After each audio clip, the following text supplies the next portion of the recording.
अस्सलाम वालेकुम। आज हम न्यूमेरिकल 22 करेंगे, चैप्टर नंबर 3 का। इसके स्टेटमेंट समझते हैं पहले कि क्वेश्चन क्या है, क्योंकि स्टेटमेंट समझना बहुत ज़रूरी है। Calculate the number of molecules and number of atoms in the given amounts of gases. तो अब आपको जितनी गैस दी है, जैसे 20 सेंटीमीटर क्यूब ऑफ CH4 है, कहता है इसमें बताएं कि नंबर ऑफ मॉलिक्यूल्स कितने होंगे और नंबर ऑफ एटम्स कितने होंगे। आपको सिर्फ गैस का जो है वो वॉल्यूम दिया है और उसकी कुछ कंडीशंस दी हैं कि ये वॉल्यूम कितने टेम्परेचर और कितने प्रेशर पे इस टाइम एग्जिस्ट कर रहा है। तो इसके दो पार्ट्स हैं, ए पार्ट और बी पार्ट। पहले हम ए पार्ट करते हैं। अगर इसमें देखें तो ए पार्ट में हमें कौन कौन सा जो है वो डाटा दिया गया है। सबसे पहले तो हमें दिया है वॉल्यूम ऑफ गैस CH4, वो है 20 सेंटीमीटर क्यूब। इसके बाद है, क्योंकि उसने आपको गैस का नाम बता दिया है CH4, तो डेफिनेट बात है कि यहाँ पे हमें इसके मोलर मास की ज़रूरत भी पड़ सकती है, तो हम इसमें लिख लेते हैं इसका मोलर मास। तो molar mass of CH4 M कह देते हैं इसको। कार्बन का मास होता है 12, जबकि हाइड्रोजन जो है वो 4 है, तो इसका मास हो जाएगा 4, तो 16 ग्राम पर मोल। इसके बाद हमें टेम्परेचर दिया है 0 डिग्री सेंटीग्रेड, इसको हम केल्विन में कन्वर्ट कर लेते हैं, और प्रेशर है 700 mmHg। अब सॉल्यूशन की तरफ जाने से पहले इसमें एक और बात कर लेते हैं कि यहाँ पे हमें R की वैल्यू भी चाहिए। अब जो R की वैल्यू है, जब भी आप, क्योंकि R की 2-3 यूनिट्स में वैल्यूज है, वो डिपेंड करता है कि आपके क्वेश्चन में वॉल्यूम का यूनिट कौन सा दिया गया है और प्रेशर का कौन सा यूनिट दिया गया है, सेंटीमीटर क्यूब और mmHg। आप अब दो काम कर सकते हैं, या तो R की वैल्यू जो है वो ले लें जो कि इस टाइम सेंटीमीटर क्यूब यूनिट दिया है वॉल्यूम का, और प्रेशर किस यूनिट में है, mmHg में। तो आप R की वैल्यू ले लें वो वाली जिसमें सेंटीमीटर क्यूब आता है और mmHg आता है। जबकि आपके पास दूसरा ऑप्शन क्या है कि आपको अगर एक वैल्यू आती है, फर्ज करें आपको R की ये वाली वैल्यू आती है 0.0821 ATM डेसीमीटर क्यूब पर केल्विन। तो याद रखना है ये R की वैल्यू तब यूज कर सकते हैं जब प्रेशर ATM में हो और वॉल्यूम डेसीमीटर क्यूब में हो। तो आप उसको जो है वो उसमें कन्वर्ट कर लें, वॉल्यूम को डेसीमीटर क्यूब में कन्वर्ट कर लें, प्रेशर को ATM में। तो इसको अगर आपने कन्वर्ट करना है 20 डिवाइडेड बाय सेंटी से डेसी में जाना है तो 1000। जब हम इसको 1000 पे डिवाइड कर दिया, लिख दिया 1000, तो ये डेसीमीटर क्यूब बन चुका है। यहाँ पे आपने ये नहीं समझना कि ये हम इसको सॉल्व करेंगे तो फिर ये डेसी में होगा, नहीं, ये डेसी में हो चुका है। अब ये हमने इसको डेसीमीटर क्यूब में कन्वर्ट कर लिया वॉल्यूम। इसके बाद हम करते हैं इसको ATM में कन्वर्ट कर लेते हैं। 700 इसको कन्वर्ट करने के लिए 760 पे डिवाइड करें, तो अब ये ATM में जा चुका है, ATM में कन्वर्ट हो चुका है। इसका ये 0.921 ATM। रिक्वायर्ड क्या है हमने फाइंड क्या करना है, हमने फाइंड करना है number of molecules and number of atoms. Number of molecules कितने हैं और नंबर ऑफ एटम्स कितने। तो अब इसका देखते हैं हम सॉल्यूशन। तो सॉल्व करने के लिए, क्योंकि चैप्टर 1 के न्यूमेरिकल्स भी मैंने आपको करवाए हैं, कुछ उसमें भी मैंने आपको बताया है कि नंबर ऑफ मोल्स कैसे फाइंड करने हैं, तो नंबर ऑफ मॉलिक्यूल्स। अब यहाँ पे आपने फाइंड करने हैं नंबर ऑफ मॉलिक्यूल्स। अगर आपके पास नंबर ऑफ मोल्स आ जाएं तो नंबर ऑफ मॉलिक्यूल्स फाइंड करना कोई मुश्किल बात नहीं है। उसकी वजह क्या है कि अगर आपके पास नंबर ऑफ मोल्स हैं, उसको एवोगाड्रोस से मल्टीप्लाई कर देंगे, एवोगाड्रोस नंबर से, तो आपके पास नंबर ऑफ मॉलिक्यूल्स आ जाएंगे। तो इसका मतलब है पहला हमारा टारगेट होना चाहिए नंबर ऑफ मोल्स का। तो नंबर ऑफ मोल्स फाइंड करने हैं, तो पहले हम काम करते हैं जी, to find number of moles.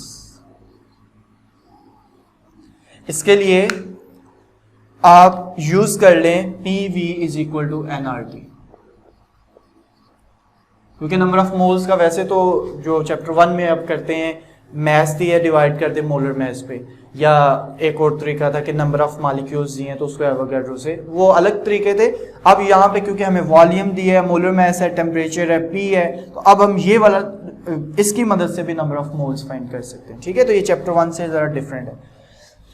अब नंबर ऑफ मोल्स आपने फाइंड करने हैं, तो N जो है वो एक साइड पे आ जाएगा, RT जो है मतलब ये ऐसे होगा ना, PV ओवर RT इधर आ गया, नंबर ऑफ मोल्स जो है वो एक साइड पे होगा। अब इसमें जो है आप वैल्यू पुट करें तो आपके पास नंबर ऑफ मोल्स आ जाएगी। प्रेशर PV, प्रेशर है 0.921 ATM मल्टीप्लाइड बाय वॉल्यूम है 0.02 dm cube divided by R है 0.0821 ATM dm क्यूब पर मोल पर केल्विन। इसको मल्टीप्लाई कर दे, टेम्परेचर है 273 केल्विन। ये हमारे पास आ जाएंगे नंबर ऑफ मोल्स। अब अगर इसको हम कैलकुलेट करें, उससे पहले यूनिट्स अगर आप देख लें तो कैंसिल जो होते हैं, ATM से कैंसिल, dm क्यूब कैंसिल, पर केल्विन और केल्विन कैंसिल, पीछे बच गया आपके मोल बच के, मोल पर मोल है तो ऊपर जाके ये जो है वो मोल में कन्वर्ट हो जाए, मोल -1 है तो ऊपर जाके +1 हो जाए। इसको सॉल्व करते हैं तो हमारे पास इतने मोल्स आते हैं। अब हम फाइंड करते हैं number of molecules. To find number of molecules बहुत आसान है। आपके पास नंबर ऑफ मोल्स हैं, इसको एवोगैड्रोस नंबर ऑफ से जो है वो नंबर से मल्टीप्लाई कर दें तो आपके पास नंबर ऑफ मॉलिक्यूल्स आ जाएंगे। Number of molecules of CH4, number of moles है आपके पास 8.4 इंटू 10⁻⁻⁴। इसको मल्टीप्लाई कर दें एवोगैड्रोस नंबर 6.02 इंटू 10⁻23। जब आप इसको मल्टीप्लाई करेंगे तो आपके पास आंसर आ जाएगा 4.94 इंटू 10⁻20 मॉलिक्यूल्स। इतने मॉलिक्यूल्स आ गए हमारे पास CH4 के। अब हमने फाइंड करना है number of atoms. To find number of atoms, उसके लिए आपको यह पता होना चाहिए कि अगर CH4 का एक मॉलिक्यूल हो तो उसमें कितने एटम्स होते हैं। जैसे एक CH4 है तो उसमें कितने एटम्स हैं, एक कार्बन और 4 हाइड्रोजन, 5 एटम है। तो हम पहले इसको ऐसे लिखते हैं, फिर उसके बाद टोटल मॉलिक्यूल का फाइंड करते हैं। 1 molecule of CH4 contain number of atoms is equal to 5। एक मॉलिक्यूल हो, जैसे ये एक मॉलिक्यूल है, कार्बन और 4 हाइड्रोजन, एक मॉलिक्यूल होता है तो 5 एटम होते हैं। तो टोटल मॉलिक्यूल कितने हमारे पास, तो 1 मॉलिक्यूल में इतने होते हैं, तो 4.94 into 10⁻20 molecules of CH4 contain number of atoms। तो वो कितने होंगे, 5 multiplied by number of molecules 4.94 into 10⁻20। तो ये हमारे पास इसका आंसर आ जाएगा। तो हमारे पास टोटल नंबर ऑफ एटम जो है वो आ गए 2.47 इंटू 10⁻21। 2.4 होगा तो 10⁻21 आएगा, और कुछ जगह पे ऐसे भी अगर लिखा हुआ है तो वो गलत नहीं है। 24.7 है तो मतलब पॉइंट आगे चला जाएगा तो ये वो पावर जो है उसकी एक कम हो जाएगी, वो 20 हो जाएगी। लेकिन अगर 2.4 है तो पावर 21 होगी। तो हमने फाइंड कर लिए number of molecules 20 centimetre cube CH4 हो तो उसमें इतने मालिक्यूल्स होंगे, 4.9 into 10 raise to power 20 molecules हैं, और उसमें टोटल एटम्स होंगे 2.4 into 10 raise to power 21 atoms होंगे उसमें। पार्ट बी है कि 1 cm³ of ammonia at 100 degree centigrade and pressure of 1.5 atm अगर अमोनिया का है, इतनी ये कंडीशंस हैं, तो इसमें भी नंबर ऑफ मॉलिक्यूल्स और नंबर ऑफ एटम्स बताने हैं। तो गिवन डाटा जो हमारे पास है वो वॉल्यूम ऑफ अमोनिया 1 cm³ दिया है, मोलर मास जो है वो अमोनिया का हमें पता है 17 ग्राम पर मोल, नाइट्रोजन 14 और हाइड्रोजन 3, 14 + 3 17 हो गए। टेम्परेचर हमें 100 डिग्री सेल्सियस है और प्रेशर जो है वो 1.5 atm। इसमें उसी तरह वैल्यूज जो हैं, वॉल्यूम जो है वो cm में दिया हुआ है, cm³ में, और प्रेशर atm में। या तो आप r की वैल्यू इसके मुताबिक इस्तेमाल कर लें, अगर आपने r की वैल्यू जो आपको अगर एक याद की हुई है जैसे 0.0821 atm dm³ पर केल्विन पर मोल है, तो इसके लिए आपको dm³ चाहिए, तो वॉल्यूम को जो है वो कन्वर्ट कर लें dm³। 1000 पे डिवाइड किया तो ये डिवाइड किया तो dm³ बन गया 0.001 dm³। अब r की वैल्यू भी हमारे पास आ गई है। रिक्वायर्ड क्या है हमें रिक्वायर्ड है नंबर ऑफ मॉलिक्यूल्स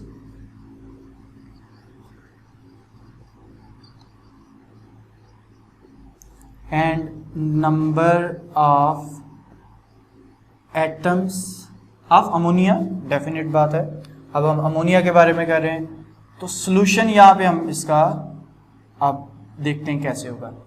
बिल्कुल उसी तरह सेम मेथड, आपने पहले नंबर ऑफ मोल्स फाइंड करने हैं, उसको मल्टीप्लाई कर देना है एवोगैड्रोस नंबर से।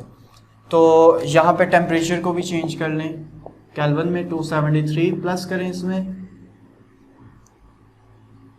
तो ये हो जाएगा 373 केल्विन। अब नंबर ऑफ मोल्स फाइंड करने हैं, तो PV = nRT, इसमें n जो है वो PV/RTn।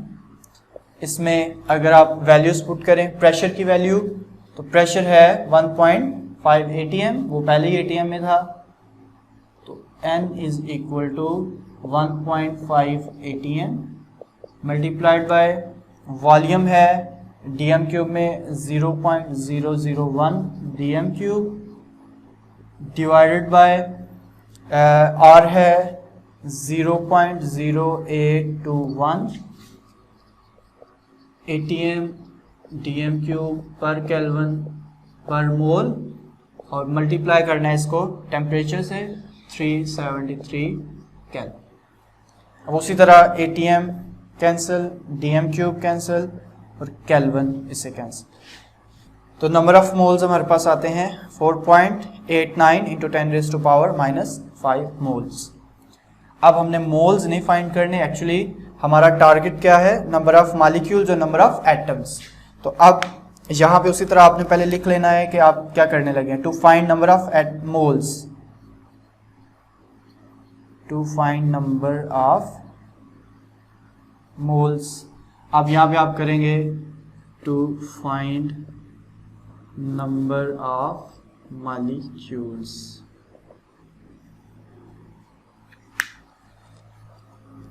तो बहुत सिंपल है, number of molecules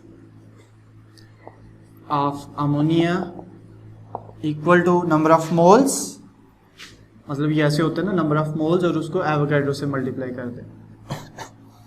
number of moles हैं 4.89 इंटू 10⁻⁻5 और मल्टीप्लाई 6.02 इंटू 10⁻23।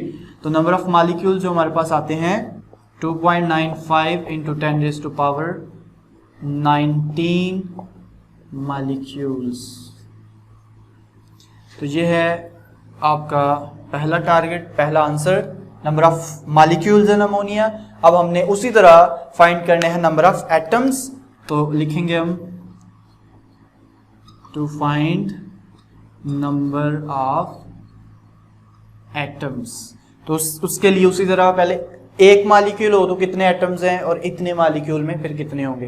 तो अगर एक मालिक्यूल अमोनिया का हो तो उसमें एक नाइट्रोजन और 3 हाइड्रोजन, टोटल 4 एटम्स हैं। तो इसको इसी तरह लिखें फिर 1 molecule of ammonia contain number of atoms is equal to 4। अगर एक मालिक्यूल में 4 हैं तो टोटल इतने मालिक्यूल में कितने होंगे 2.95 into 10 raised to power 19 number of molecules of ammonia contain number of atoms। तो ये होंगे 4 multiplied by 2.95 into 10 raised to power 19। तो आपके पास नंबर ऑफ एटम्स जो आएंगे अमोनिया के वो है 1.18 into 10 raised to power 20 atoms.